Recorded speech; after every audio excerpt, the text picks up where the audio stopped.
horsepower for 1.5 litres, but they were still good for 180 miles an hour.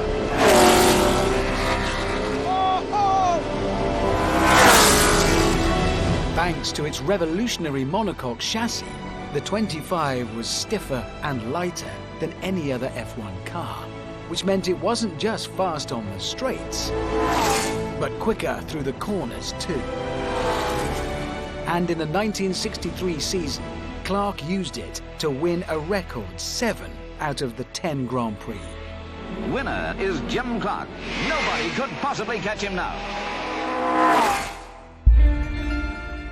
But 1963 was just a warm-up for what was to come. To get a true picture of Clark's genius, we must look at another year, 1965, when he hit heights no driver had reached before, or has done since.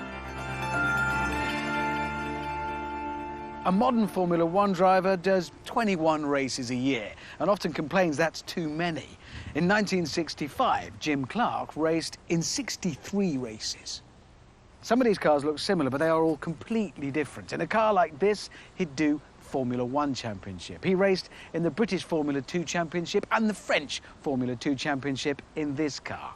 He raced in the Tasman Series, a sort of Australian Grand Prix for Down Under, in this car. And then there's this Lotus Cortina, in which he decided to race in touring cars. And then if all that wasn't enough, he decided to go for the Indy 500. First up was the Tasman Series in Australasia. Out of the 15 races, Clark won 11 and took the crown. Then it was back to Europe for the British and French Formula 2 Championships, both of which he won. Jim Clark led from the start. Winner is Jim Clark. And in between the F2 races, he was jumping into his Lotus Cortina and racking up touring car victories. And on top of all that, there was America. The Indianapolis 500 has been called the greatest spectacle in racing. America's most prestigious race would be a tough challenge. Oval racing at higher average speeds than he was used to against seasoned Indy veterans. For the Indy 500, Clark raced a specially developed Lotus producing just shy of 500 horsepower.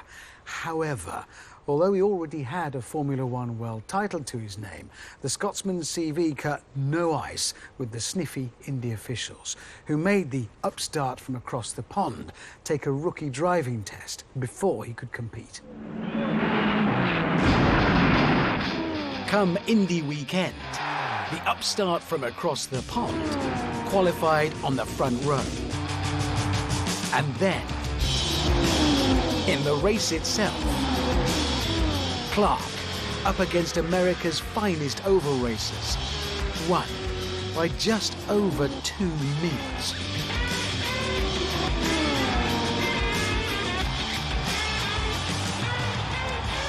Jim Clark, first European to win at Indianapolis since 1916, set a new record of 150.686 miles per hour. So what was it that made Clark so good? What was it that made him capable of winning in any type of car? Jimmy was an absolute natural driver, and he did it without thinking. He didn't know why he was driving in this style the way he did. In the period that we're talking about, we had 1.5 litre cars, 200 horsepower. If you drove the car too hard, you would scrub the speed off. And if you lose a bit of speed, it's very difficult to actually make it up again. And that's what Jimmy had the knack of, keeping the momentum of the car going. I don't think that any of the modern drivers could have driven the car anywhere near as quickly as Jimmy did, because he was just so precise. Besides a supernatural ability to coax speed out of the car, Clark also possessed another vital skill.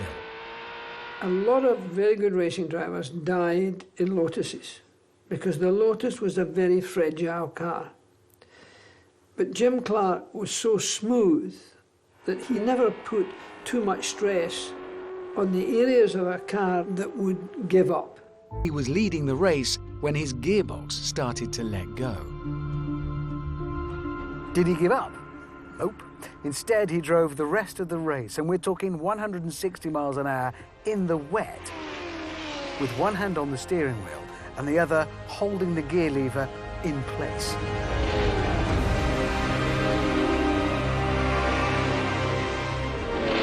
And he still won by nearly 5 minutes.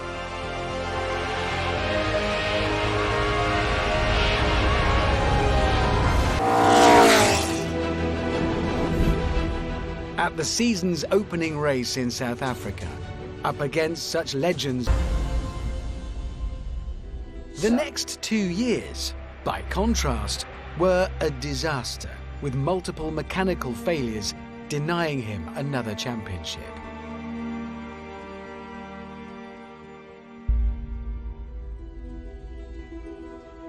However, in 1968, driving the Lotus 49, another game-changer from Colin Chapman, Clark took the first win of the year in South Africa and looked set for another dominant season.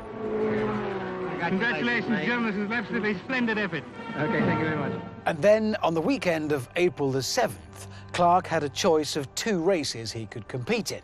One at Brands Hatch, the other a Formula 2 race at Hockenheim. Fatefully, he entered the German race.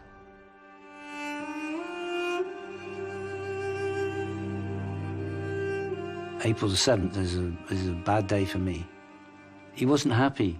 It was freezing cold and damp, misty. We could not get any heat into the tyres. Couldn't get any temperature in them, no matter what we did. Jimmy said to me, "Father, I do not expect anything from me today. Just keep me informed with the pit board, where I am, how many laps to go." That's the last thing he said.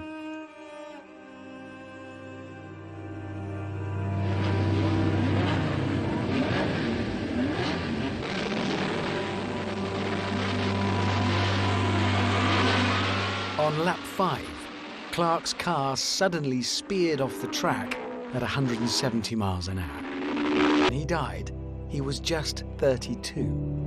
But in his short career, he had racked up some truly incredible achievements.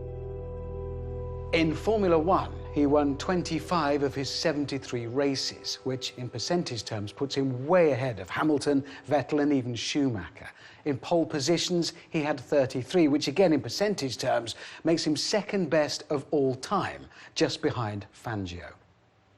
Then there are the Grand Slams. That's where a driver gets pole position, fastest lap, the win, and leads every lap of the race. Schumacher has 5 Grand Slams to his name. Senna, 4. Jim Clark, 8. That's more than any other driver in history. You might imagine that a man with such skills would be rated highly by other drivers. And you'd be right. I was invited to a cocktail party for Fangio, and he said to me, "In my opinion, Jimmy Clark was the greatest racing driver ever." And coming from Fangio, there's no better compliment than that. And the 5-time world champion was not the only South American who idolized the Scotsman. At Clark's old school in Edinburgh, there's a plaque commemorating his achievements. And in 1991, the reigning world champion made a special pilgrimage to the school to pay his respects. Of Clark, Senna said simply, "He was my boyhood hero. He was the best of the best." And like Senna, Clark died when he was driving at his absolute peak. Like Senna, who knows how many more races and championships he could have racked up.